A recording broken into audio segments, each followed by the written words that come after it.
kembali mencari cinta, cinta bersemi saat pandemi.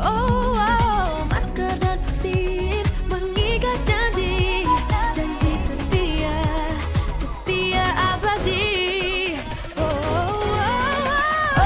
Masker, vaksin, kau duet sejati. Ayo masker, ayo vaksin, tiada yang dapat merenggut sehatmu. Masker, vaksin, kau duet sejati. Ayo masker, ayo vaksin, tiada yang dapat merenggut sehatmu.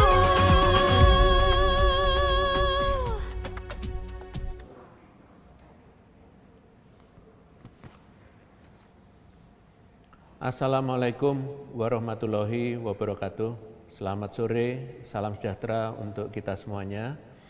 Hari ini saya akan menyampaikan perkembangan penanganan COVID-19 di Indonesia.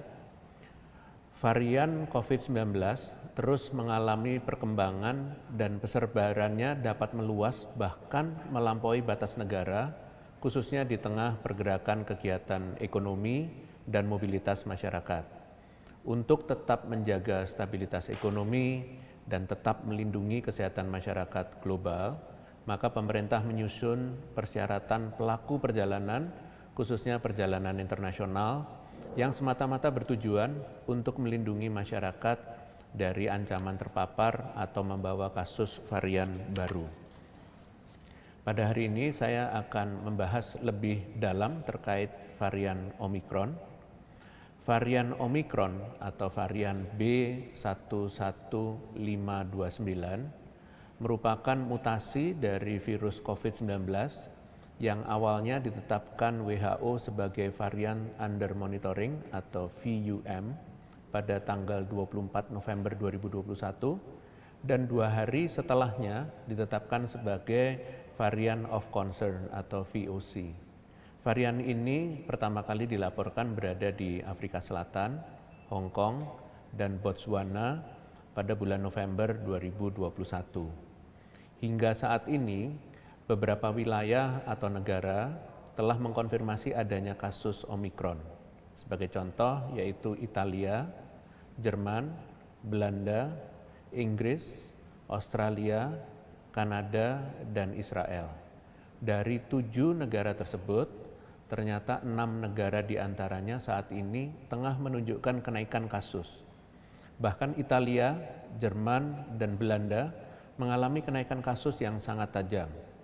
Hanya Israel yang saat ini tren kasusnya belum menunjukkan kenaikan.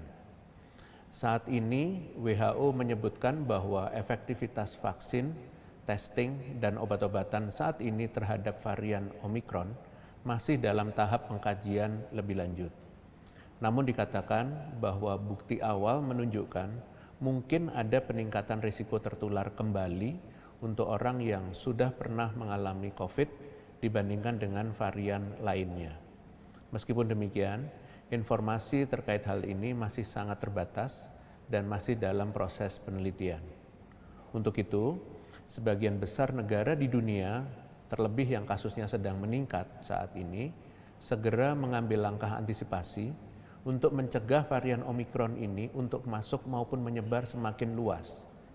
Ketujuh negara yang telah melaporkan adanya varian Omikron melakukan langkah mitigasi, yaitu Italia melakukan penelusuran kontak kasus positif dengan riwayat perjalanan ke negara-negara di Afrika, meningkatkan kapasitas penelusuran kontak secara umum, serta meningkatkan cakupan WGS agar semakin cepat mendeteksi keberadaan varian Omikron. Kemudian Jerman memberlakukan travel ban atau melarang adanya perjalanan dari negara di Afrika kecuali warga negaranya, dan warga negara yang baru pulang dari negara di Afrika wajib melakukan karantina selama 14 hari. Belanda memberlakukan kebijakan testing bagi seluruh pelaku perjalanan dari Afrika Selatan serta melakukan WGS pada semua pelaku perjalanan dari wilayah Afrika yang sudah masuk ke negaranya. Inggris melakukan isolasi dan testing ulang bagi pelaku perjalanan yang positif Omikron, serta menutup pintu kedatangan bagi pelaku perjalanan dari negara di Afrika. Inggris juga kembali memberlakukan wajib masker dan mewajibkan testing bagi pelaku perjalanan internasional. Australia memberlakukan karantina 14 hari bagi warga negaranya yang baru pulang dari 9 negara di Afrika, serta mengkaji kebijakan kedatangan untuk pekerja imigran dan pelajar internasional. Kanada menutup kedatangan bagi pelaku perjalanan dengan riwayat singgah di Afrika selama 14 hari terakhir. Dan bagi yang baru pulang dari negara di Afrika, wajib dites dan dikarantina. Dan terakhir, Israel memberlakukan daftar merah pada 50 negara di Afrika, bahkan melarang masuknya WNA dari semua negara. Selain itu, Israel juga memberlakukan karantina untuk seluruh warganya, melakukan tracing pada 800 pelaku perjalanan yang baru pulang dari negara di Afrika, dan melakukan pengawasan warga melalui aplikasi telepon genggam. Selain negara-negara yang di atas, ada juga beberapa negara lain yang memberlakukan kebijakan pengetatan. Jepang mengambil langkah yang cukup tegas dengan melarang kedatangan seluruh warga negara asing meskipun hingga saat ini belum ditemukan kasus Omikron di negara tersebut. Kemudian Taiwan yang sudah menerapkan pembatasan border yang sangat ketat tidak berencana untuk mengubah kebijakannya terhadap adanya varian Omikron. Sementara Singapura dan Malaysia yang sudah menutup negaranya hampir 2 tahun, mulai memperbolehkan kedatangan warga negara asing yang sudah divaksin lengkap. Meskipun demikian, kedua negara ini mempertimbangkan penutupan border kembali setelah ditetapkannya varian Omikron sebagai varian of concern atau VOC oleh WHO. Penting untuk diingat, pembatasan sementara masuknya pelaku perjalanan internasional tidak sama dengan melarang masuknya warga negara yang memiliki kewarganegaraan di negara-negara tersebut. Pembatasan sementara dilakukan pada pelaku perjalanan internasional dengan kewarganegaraan apapun yang tinggal atau memiliki riwayat singgah di negara-negara yang dibatasi. Dari berbagai kebijakan yang diterapkan oleh berbagai negara di dunia, maka Indonesia juga perlu mewaspadai dan mengantisipasi masuknya varian Omikron. Kunci dari antisipasi ini adalah dengan pertama, mengkaji ulang kebijakan pembatasan pada pintu masuk negara. Yang kedua, meningkatkan WGS atau whole genome sequencing untuk mendeteksi adanya varian Omikron. Yang ketiga, memastikan mobilitas masyarakat dilakukan dengan aman. Dan yang keempat, memasifkan testing dan tracing, utamanya pada pelaku perjalanan luar negeri. Penerapan protokol kesehatan ketat juga harus terus dilakukan. Terlebih kita akan segera memasuki periode Natal dan Tahun Baru, di mana aktivitas masyarakat berpotensi meningkat yang juga meningkatkan potensi penularan.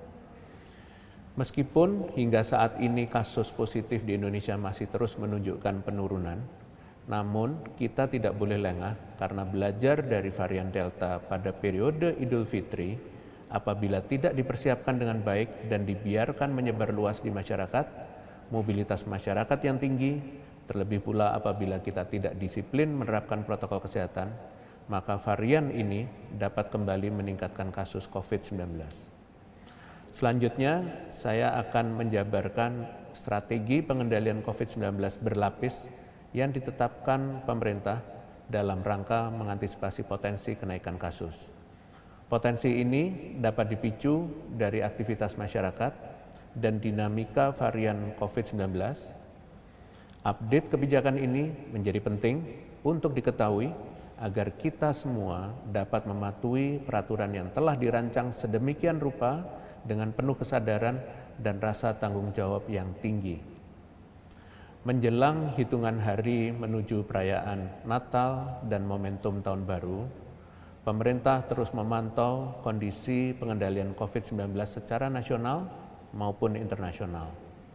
Untuk dapat mempertahankan kondisi kasus nasional yang cenderung melandai dan menekan tren kenaikan kasus yang mulai terjadi pada beberapa kabupaten atau kota, maka secara tanggap pemerintah melakukan pengendalian COVID-19 dalam negeri, diantaranya pertama, pembatasan mobilitas domestik yang secara situasional, yaitu menerapkan sistem ganjil genap di wilayah aglomerasi, ibu kota provinsi, area tempat wisata, dan wilayah lainnya yang disesuaikan dengan peningkatan mobilitas setempat.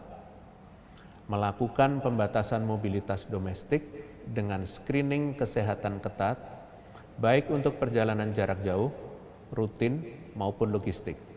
Sebagai tambahan, dibentuklah posko checkpoint di daerah masing-masing oleh instansi pelaksana bidang perhubungan, Satuan Polisi Pamong Praja atau Satpol PP, bersama dengan TNI dan Polri untuk melakukan random testing serta memantau mobilitas pada jalur darat yang seringkali lolos dari pengawasan. Yang kedua, penyesuaian aktivitas sosial masyarakat dengan mengatur operasional dan pengetatan protokol kesehatan pada jenis aktivitas ibadah, termasuk himbauan untuk perayaan atau silaturahmi secara virtual saja, pengaturan aktivitas di tempat wisata dan di fasilitas publik, serta peniadaan cuti Nataru, mudik, dan libur sekolah. Yang ketiga adalah pemantauan aktivitas sosial masyarakat dengan menetapkan kewajiban pembentukan Satgas Prokes 3M di fasilitas publik sebagai syarat perizinan operasional di masa Nataru dan mengoptimalisasi kembali Satgas COVID-19 di tiap wilayah administratif daerah dari tingkat provinsi hingga desa atau kelurahan. Jika belum terbentuk, maka pemerintah daerah juga segera menindaklanjuti pembentukannya segera dan pastikan untuk melapor pemantauannya ke sistem yang terpusat di Satgas COVID-19 nasional. Selain dinamika di dalam negeri, pemerintah juga terus memantau dinamika COVID-19 secara global, mengingat keterkaitan antara negara yang tidak dapat dipisahkan.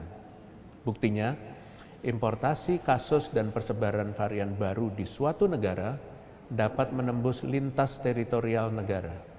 Untuk itu, pemerintah Indonesia juga melakukan antisipasi kenaikan kasus akibat importasi kasus dan varian COVID-19 dengan yang pertama, memperpanjang durasi karantina setelah kedatangan di pintu masuk Indonesia menjadi 14 hari bagi warga negara Indonesia yang selama 14 hari terakhir melakukan transit atau perjalanan dari negara yang diketahui mengalami transmisi kasus dengan varian Omicron jenis variant of concern yang baru yang berasal dari negeri serta beberapa negara tetangga.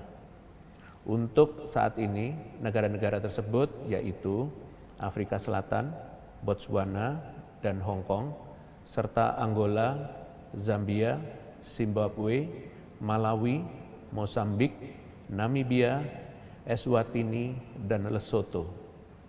Sedangkan untuk WNI ataupun WNA yang selama 14 hari terakhir melakukan transit atau perjalanan dari negara di luar yang disebutkan sebelumnya, memiliki kewajiban karantina selama 7 hari. Yang kedua, penundaan sementara kedatangan WNA kecuali bagi mereka yang berasal dari negara dengan skema perjanjian bilateral dengan Indonesia, pemegang visa diplomatik dan dinas, sejajar menteri ke atas beserta rombongan dalam kunjungan kenegaraan, pemegang kitas atau kitab, serta turis asing dengan riwayat perjalanan dari negara yang tidak berisiko memiliki kasus varian Omicron, serta dapat memenuhi syarat berwisata di Indonesia lainnya.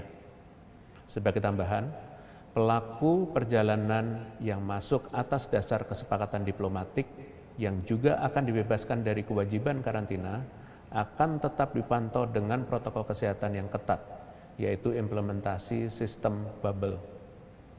Perlu diketahui bahwa upaya screening pelaku perjalanan internasional lainnya tetap dilakukan, seperti screening berkas dan kondisi kesehatan umum, serta tes ulang tetap dilakukan di mana entry test di hari yang sama saat kedatangan dan exit test pada hari ke-6 untuk mereka yang wajib karantina 7 hari dan pada hari ke-13 untuk mereka yang wajib karantina 14 hari.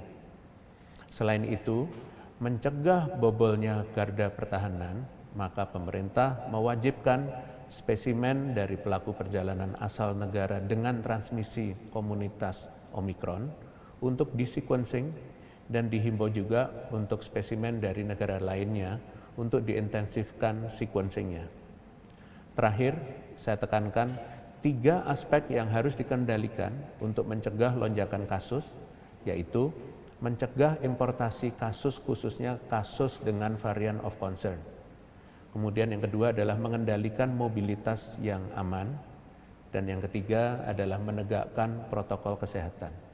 Untuk itu, mari kita berjuang bersama, baik unsur pemerintah, masyarakat, akademisi, swasta, dan rekan-rekan media, untuk tetap mengendalikan kasus COVID-19 di Indonesia dengan mematuhi setiap butir peraturan yang ada. Sebagai penutup, saya akan menyampaikan beberapa update penanganan COVID-19 lainnya, yaitu pengaturan penyesuaian kegiatan masyarakat di dalam negeri sejak saat ini dan menuju periode Natal serta Tahun Baru merupakan bentuk pengendalian COVID-19 serta juga sebagai upaya dalam mencegah terjadinya mutasi akibat laju penularan yang tinggi. Jika kita dapat meredam kasus di dalam negeri, maka hal ini akan memberikan dampak besar bagi perkembangan kasus di tingkat global. Selanjutnya, Otoritas Penerbangan Arab Saudi memperbaharui aturan penerbangan internasional yang masuk ke wilayahnya. Per 1 Desember 2021, penerbangan dari Indonesia dan 5 negara lain bisa langsung ke Arab Saudi.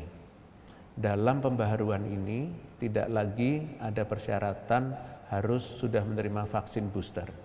Namun demikian, pengunjung yang diizinkan masuk ke Arab Saudi tetap harus mematuhi protokol kesehatan dengan menjalani karantina institusional selama 5 hari. Pada prinsipnya, pemerintah Indonesia akan selalu menjaga hubungan baik antar negara. Pemerintah Indonesia sangat prihatin atas kenaikan kasus COVID-19 di berbagai negara, khususnya akibat merebaknya varian Omikron ini. Kebijakan pelarangan masuk warga negara yang berasal dari negara dengan kasus konfirmasi COVID-19 varian Omikron merupakan upaya penyelamatan kemanusiaan secara global. Pemerintah Indonesia memastikan tidak ada pertimbangan lainnya di luar konteks tersebut. Hal terpenting adalah perlu adanya upaya saling membantu antar negara sehingga seluruh manusia dapat terlindungi dan merdeka dari pandemi COVID-19 secara bersama-sama. Demikian konferensi pers pada hari ini. Saya lanjutkan dengan sesi tanya jawab media. Terima kasih. Terima kasih Prof. Pertanyaan pertama dari fatberita1.com dan fitriliputan6.com. Saat ini segala upaya yang digencarkan pemerintah sudah dilakukan untuk mencegah masuknya varian Omikron. Dan sampai saat ini terdapat pelarangan pendatang dari 11 negara di benua Afrika dan Hong Kong. Sehingga bagaimana cara untuk mengantisipasi kedatangan pendatang dari negara lain yang kedapatan sudah terdapat kasus impor Omikron? Lalu apakah mungkin penerapan PPKM level 3 akan dimajukan terkait adanya ancaman varian Omikron ini? Dan disebutkan juga bahwa varian ini dapat menurunkan efikasi vaksin COVID-19. Apa kebijakan booster bisa dipercepat? Dan bagaimana pemerintah menyikapi kondisi ini? Terima kasih. Baik, terima kasih berita1.com dan liputan6.com.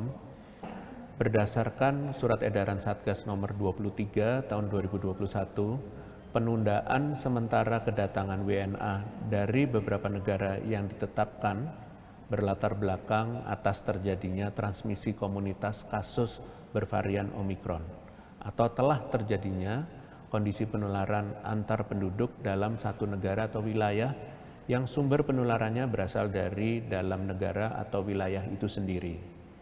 Pemerintah akan terus memantau penyesuaian daftar negara yang tercantum jika diperlukan. Sedangkan untuk penerapan penyesuaian aktivitas kegiatan masyarakat menjelang masa Nataru, termasuk penerapan PPKM level 3, akan tetap diberlakukan dari 24 Desember sampai dengan 2 Januari 2022 sesuai dengan Inmendagri nomor 62 tahun 2021 dan surat edaran Satgas nomor 24 tahun 2021 yang baru dirilis. Penetapan kebijakan booster masih dalam tahap perumusan termasuk menunggu hasil serosurvey. Namun sampai saat ini Technical Advisory Group on Virus Evolution (TAGVI) WHO menyatakan bahwa terkait efek transmisibilitas dan keparahan gejala yang ditimbulkan oleh varian Omikron masih belum pasti dan perlu diperdalam dengan studi lanjutan. Sedangkan berdasarkan bukti awalan, disinyalir varian ini dapat menimbulkan reinfeksi pada penyintas COVID-19. Mohon untuk seluruh masyarakat dan awak media agar dapat menunggu hasil studi lanjutannya dengan tetap tenang, namun harus berhati-hati. Terima kasih. Terima kasih Prof. Pertanyaan selanjutnya dari Diana, Jakarta News. Bagaimana pemerintah bisa menjelaskan kondisi saat ini di mana mobilitas terus meningkat tajam, protokol kesehatannya menurun, namun kasus COVID masih bisa terkendali? Apakah penyebabnya? Apakah herd immunity juga mungkin tercapai sementara antibodi vaksinasi akan turun dalam kurun waktu 5-6 bulan? Seberapa perlu kita mendapatkan vaksin booster? Terima kasih. Terima kasih Jakarta News. Kondisi kasus masih terkendali dan kita harapkan tetap terkendali ke depannya. Ini adalah hasil dari intervensi pengendalian COVID-19 yang dilakukan secara berlapis, baik kepatuhan protokol kesehatan yang dapat menekan penambahan kasus dan perluasan penularan, upaya 3T sehingga kasus dapat ditangani secara dini, dan vaksinasi untuk menurunkan peluang kasus baru dan keparahan gejala. Terkait hasil pembentukan kekebalan antibodi akibat vaksinasi maupun infeksi alamiah akan segera diumumkan antara minggu ketiga atau keempat di bulan Desember. Hasil ini juga yang akan menjadi salah satu penentu urgensi perluasan sasaran target vaksin booster. Terima kasih. Terima kasih Prof. Pertanyaan terakhir dari fitri-liputan6.com. Apakah penambahan aturan karantina menjadi 7 hari terbilang cukup mengingat penularan varian Omikron diklaim lebih cepat ketimbang varian Delta? Apakah ke depannya nanti masa lama karantina dievaluasi seiring perkembangan varian Omikron yang mungkin mulai banyak dilaporkan negara-negara di dunia? Terima kasih. Baik, terima kasih liputan6.com. Penetapan 7 hari karantina telah ditetapkan berdasarkan segi efektivitas dan efisiensi di tengah upaya antisipasi ekstra terhadap varian baru. Sama seperti kebijakan pengendalian COVID-19 yang dinamis, durasi karantina pun akan menyesuaikan kondisi kasus terkini dengan monitoring dan evaluasi secara berkelanjutan. Terima kasih. Dengan demikian siaran pers berakhir. Terima kasih atas perhatiannya. Selamat sore. Wassalamualaikum warahmatullahi wabarakatuh.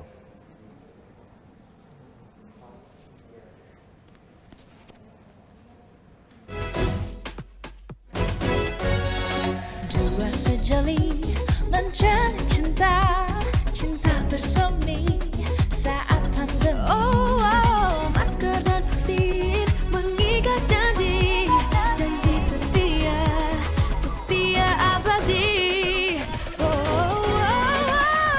Masker, vaksin, kau duet sejati. Ayo masker, ayo vaksin, tiada yang dapat merenggut sehatmu. Masker, vaksin.